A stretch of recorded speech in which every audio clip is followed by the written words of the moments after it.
Hello friend, नमस्कार। आप सभी का मेरे यूट्यूब चैनल पवन स्टडी में स्वागत है। आज हम इस वीडियो के माध्यम से एमपी पुलिस 2017 में साइंस के जितने भी क्वेश्चंस पूछे गए हैं उनका सॉल्यूशन करने वाले हैं। ये इस वीडियो सीरीज़ की पहली वीडियो है। हम पेपर वाइज इसमें साइंस के क्वेश्चन सॉल्व करने वाले हैं और इस वीडियो की PDF आपको टेलीग्राम चैनल पर मिल जाएगी, जिसका लिंक वीडियो के डिस्क्रिप्शन में दिया हुआ है। आप वहां से जाकर इसे डाउनलोड कर सकते हैं। तो चलिए वीडियो को शुरू करते हैं। तो हमारा पहला क्वेश्चन है कि पानी के शुद्धिकरण की कौन सी पद्धति कीटाणुओं को नहीं मारती है। ठीक है ना। तो इसका करेक्ट आंसर हो जाएगा छानना। ठीक है ना। हम छान कर पानी को कीटाणुओं को नहीं मार सकते, बाकी इन विधियों से हम कीटाणुओं को मार सकते हैं। नेक्स्ट क्वेश्चन, वहाँ सर्वाधिक सुविधापूर्ण दूरी जिस पर कोई व्यक्ति सामान्य आंखों से पढ़ सकता है। ठीक है ना। आप याद रखिए 25 सेंटीमीटर इसका करेक्ट आंसर हो जाएगा। मतलब स्पष्ट दृष्टि की न्यूनतम दूरी जो है वो है 25 सेंटीमीटर। हम स्पष्ट देख सकते हैं 25 सेंटीमीटर।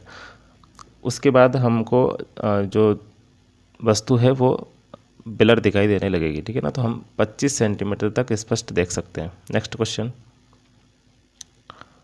फलों के रस में मिलाए जाने वाले खमीर में होने वाले अवायवीय शोषण में शर्करा किस रासायनिक पदार्थ में बदल जाती है। तो आप याद रखिए इसका करेक्ट आंसर होगा अल्कोहल। नेक्स्ट क्वेश्चन, चुंबक का वह महत्वपूर्ण गुण जिसका प्रयोग नाविकों तथा यात्रियों द्वारा प्राचीन काल से किया जाता रहा है। ठीक है ना। आप याद रखिए दिशा संबंधित गुण। इसका करेक्ट आंसर हो जाएगा सी। ठीक है ना। प्राचीन काल से ही हम चुंबक का जो प्रयोग है वो दिशा संबंधित कर रहे हैं। ठीक है ना। आप जानते हैं कि चुंबक में दो ध्रुव होते हैं, उत्तरी और दक्षिणी, नॉर्थ पोल और साउथ पोल। ठीक है ना। अगर हम चुंबक को स्वतंत्रतापूर्वक लटकाएं तो हमेशा याद रखना वो उसका जो उत्तरी ध्रुव है वो उत्तर दिशा में ही ठहरता है। ठीक है ना। नेक्स्ट क्वेश्चन, दिवाली के दौरान फटाके इमारत के बाहर जलाए जाते हैं। उनके जलने के थोड़ी देर बाद हमें ध्वनि सुनाई देती है। ऐसा इसलिए होता है क्योंकि, याद रखिए प्रकाश जो होता है वो ध्वनि से तेज यात्रा करता है। ऑप्शन 20 का करेक्ट आंसर हो जाएगा। ठीक है ना। मतलब कि प्रकाश की गति जो है वो ध्वनि की गति से ज़्यादा होती है। ठीक है ना। प्रकाश जो होता है 3 लाख किलोमीटर प्रति सेकंड गति करता है, जबकि ध्वनि लगभग 332 मीटर पर सेकंड गति करती है। ठीक है ना। तो इसका करेक्ट आंसर हो जाएगा ऑप्शन बी। इसी तरह एक क्वेश्चन और बनता है कि बरसात के दिनों में हमें बिजली पहले दिखाई देती है, जबकि बादलों की गर्जना जो होती है वो बाद में सुनाई देती है। ऐसा क्यों होता है? तो आप याद रखिए उसका भी कारण यही है कि प्रकाश की गति जो होती है ध्वनि की गति से अधिक होती है। नेक्स्ट क्वेश्चन, उसकी पहचान कीजिए जो पशुधन का भाग नहीं है। ठीक है ना। आप याद रखिए कि इसमें से कोई 3 पशु होगा और एक पशु नहीं है। ठीक है। तो याद रखिए मोर। मोर जो है पशुधन नहीं है। ठीक है ना। नेक्स्ट क्वेश्चन, पशुओं में ना पाए जाने वाले ऊतक का नाम बताइए। ठीक है ना। तो विभाज्योतिकी ऊतक इसका करेक्ट आंसर हो जाएगा। ऑप्शन बी इसका करेक्ट आंसर हो जाएगा। ये विभाज्योतिकी ऊतक जो होता है पशुओं में नहीं पाया जाता है, ये पाया जाता है पौधों में। ठीक है ना। आप ये याद रखिए ये किस में पाया जाता है, ये पौधों में पाया जाता है। ठीक है ना। नेक्स्ट क्वेश्चन, आरोही क्रम में समय की सही इकाइयों का चयन कीजिए। अब आरोही क्रम का मतलब होता है असेंडिंग क्रम। ठीक है ना। बढ़ते हुए क्रम में हमको समय की इकाइयों का चयन करना है। तो ऑप्शन सी इसका करेक्ट आंसर हो जाएगा। ठीक है ना। सेकंड आता है, सेकंड से मिनट बनते हैं, मिनट से घंटा बनता है, घंटा से दिन बनता है, दिन से महीना और महीने से वर्ष बनता है। ठीक है ना। आरोही क्रम। ठीक है ना। तो इसका ऑप्शन सी करेक्ट आंसर हो जाएगा। नेक्स्ट क्वेश्चन, हैजा इसके कारण होता है। ठीक है ना। आप याद रखिए हैजा, हैजा जो होता है वो किसके कारण होता है। ऑप्शन नंबर डी इसका करेक्ट आंसर हो जाएगा। हैजा जो होता है जीवाणु के द्वारा होता है। हम जीवाणु को बैक्टीरिया भी कहते हैं। क्या कहते हैं? बैक्टीरिया भी कहते हैं। ठीक है ना। जीवाणु को बैक्टीरिया भी कहते हैं। और इसके बैक्टीरिया का नाम क्या हो जाएगा? हैजा को हम कोलेरा भी कहते हैं। ठीक है ना। हैजा क्या बोलते हैं हम? कोलेरा भी कहते हैं। तो इसके बैक्टीरिया का नाम क्या हो जाएगा? ब्रीबियो कोलेरा। क्या हो जाएगा? ब्रीबियो कोलेरा। नेक्स्ट क्वेश्चन, जब सोडियम क्लोरीन के साथ अभिक्रिया करता है तो सोडियम क्लोराइड का निर्माण होता है। अभिक्रिया में क्या होता है? तो याद रखिए ऊष्मा जो होगी वो विकसित होती है। मतलब ऊष्मा क्या होगी? निकलती है। ठीक है ना। जब सोडियम और क्लोरीन की अभिक्रिया होती है तो क्या होता है? ऊष्मा का निर्माण होता है। तो ऊष्मा क्या होगी? विकसित होगी। ऑप्शन सी इसका करेक्ट आंसर हो जाएगा। नेक्स्ट क्वेश्चन, ठीक है। नेक्स्ट क्वेश्चन है कि बॉयलर चिकन का भरण क्या है, ठीक है ना। तो ऑप्शन नंबर डी इसका करेक्ट आंसर हो जाएगा कि विटामिन से भरपूर संपूरक के साथ पर्याप्त मात्रा में वसा एवं पर्याप्त कार्बोहाइड्रेटों से भरपूर प्रोटीन, ठीक है ना। ऑप्शन नंबर डी इसका करेक्ट आंसर हो जाएगा। नेक्स्ट क्वेश्चन, 4 कक्षित हृदय वाले सरीसृप का नाम बताइए। सरीसृप को हम रेप्टाइल भी कहते हैं, ठीक है ना, रेप्टाइल्स कहते हैं, मतलब ऐसे जीव जो रेंग कर चलते हैं उनको हम सरीसृप कहते हैं। तो याद रखिए 4 कक्षित हृदय वाले सरीसृप का नाम होगा मगरमच्छ। मगरमच्छ को हम क्रोकोडाइल भी कहते हैं। क्या बोलते हैं हम? क्रोकोडाइल भी बोलते हैं, ठीक है ना, क्रोकोडाइल, ठीक है ना, आप याद रखिए। नेक्स्ट क्वेश्चन, हृदय, धमनियाँ तथा शिराएं एक साथ कार्य करते हैं, यह संगठन के किस स्तर का उदाहरण है? आप याद रखिए ये सभी क्या होते हैं? अंग प्रणाली के भाग होते हैं, ठीक है ना। चलिए नेक्स्ट क्वेश्चन, एड्स किसके द्वारा संचारित नहीं हो सकता है? तो याद रखिए गले लगने से एड्स नहीं फैलता है, बाकी इन सभी से एड्स फैलता है। लैंगिक संपर्क से एड आपको हो सकता है, स्तन्यहार से भी आपको हो सकता है, रक्त आदान प्रदान करने से भी क्या होता है? एड्स हो सकता है, ठीक है ना। और एड्स जो होती है वो वायरस से होने वाली बीमारी है, ठीक है ना, आप याद रखिए एड्स किससे होती है? वायरस से होती है। इसका वायरस का नाम क्या है? HIV, ठीक है ना। इसका फुल फॉर्म क्या हो जाएगा? Human immuno deficiency virus. और एड्स का फुल फॉर्म क्या हो जाएगा? मैं बात करूँ एड्स के फुल फॉर्म की तो एक्वायर्ड इम्यूनो डेफिशिएंसी सिंड्रोम, आप ये याद रखिए। नेक्स्ट क्वेश्चन,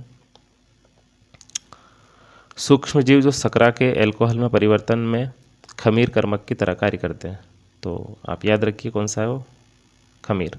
ऑप्शन सी इसका करेक्ट आंसर हो जाएगा। खमीर को हम यीस्ट भी कहते हैं, आप ये भी याद रखिए। नेक्स्ट क्वेश्चन,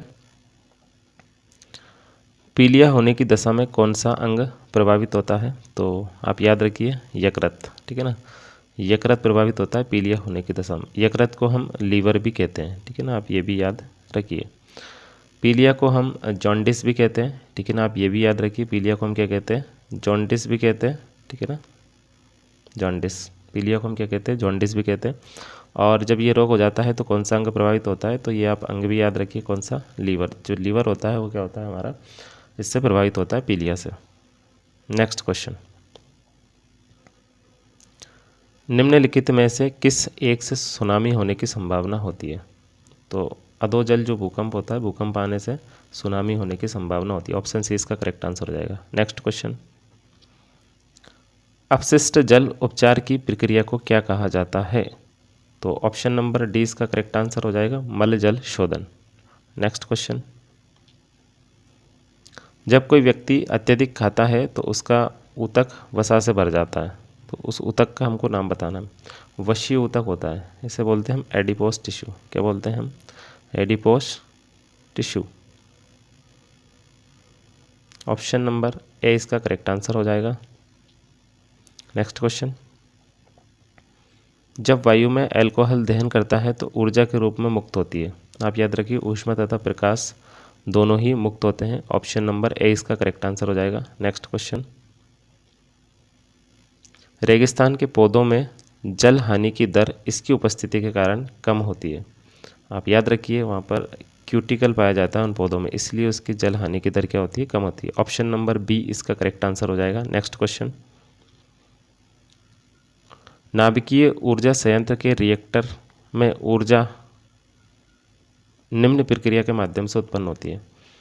आप याद रखिए नाभिकीय विखंडन, ठीक है ना, नाभिकीय विखंडन, ठीक है ना। और परमाणु बम जो होता है वो भी नाभिकीय विखंडन के सिद्धांत पर ही काम करता है, ठीक है ना। नाभिकीय संलयन, तो आप अगर क्वेश्चन आपसे ये पूछा जाए कि सूर्य में ऊर्जा के स्रोत का नाम बताइए, तो सूर्य में जो होता है नाभिकीय संलयन ही होता है, ठीक है ना। तो इस वाले क्वेश्चन का आंसर हो जाएगा ऑप्शन नंबर बी, नाभिकीय विखंडन। नेक्स्ट क्वेश्चन, एक किताब पढ़ते समय पुस्तक और आंखों के बीच आवश्यक न्यूनतम दूरी कितनी होनी चाहिए? तो हम इससे बात कर चुके हैं 25 सेंटीमीटर स्पष्ट दृष्टि की न्यूनतम दूरी है, ठीक है ना। 25 सेंटीमीटर तक हम स्पष्ट देख सकते हैं, उसके बाद हमें चीज़ें जो होती है ब्लर दिखाई देने लगती है। नेक्स्ट क्वेश्चन,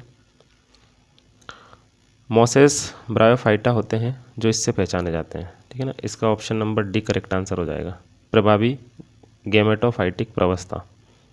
नेक्स्ट क्वेश्चन, मधुमेह के लक्षण हैं, ठीक है ना। मधुमेह को हम डायबिटीज़ भी कहते हैं, आप याद रखिए क्या बोलते हैं हम, डायबिटीज़ भी कहते हैं। ऑप्शन नंबर डी हो जाएगा, क्या हो जाएगा, बारंबार पेशाब और असामान्य प्यास इसका करेक्ट आंसर हो जाएगा। नेक्स्ट क्वेश्चन, चंद्रमा की सतह के गहरे गड्ढे क्या कहलाते हैं? आप याद रखिए क्रेटर्स, क्या बोलते हैं इसको, क्रेटर्स कहलाते हैं। चंद्रमा की सतह पर जो गड्ढे होते हैं वो क्या कहलाते हैं, क्रेटर्स कहलाते हैं, ठीक है ना। आप इसे करेक्ट क्रेटर्स कर लीजिए। तो ऑप्शन नंबर सी इसका करेक्ट आंसर हो जाएगा। नेक्स्ट क्वेश्चन, एक पुष्प जिसमें नर तथा मादा दोनों प्रजनन अंग होते हैं क्या कहलाते हैं? उभयलिंगी पुष्प कहलाते हैं। ऐसे पुष्प को हम उभयलिंगी पुष्प कहते हैं, जिसमें नर और मादा दोनों के प्रजनन अंग होते हैं, क्या कहलाते हैं, उभयलिंगी पुष्प कहलाते हैं, ठीक है ना। नेक्स्ट क्वेश्चन, निम्न में से एक आपदा प्राकृतिक आपदा नहीं है, उसे पहचानिए, ठीक है ना। तो शहरीकरण के लिए वनोन्मूलन, ठीक है ना, ऑप्शन नंबर है इसका करेक्ट आंसर हो जाएगा। बाकी सभी जो है वो क्या है, प्राकृतिक आपदा, जैसे सूखा पड़ना, भूकंप आना, बाढ़ आना, ये सभी क्या है, प्राकृतिक आपदाएं हैं, ठीक है ना। जबकि शहरीकरण के लिए वन का उन्मूलन करना ये प्राकृतिक आपदा नहीं है।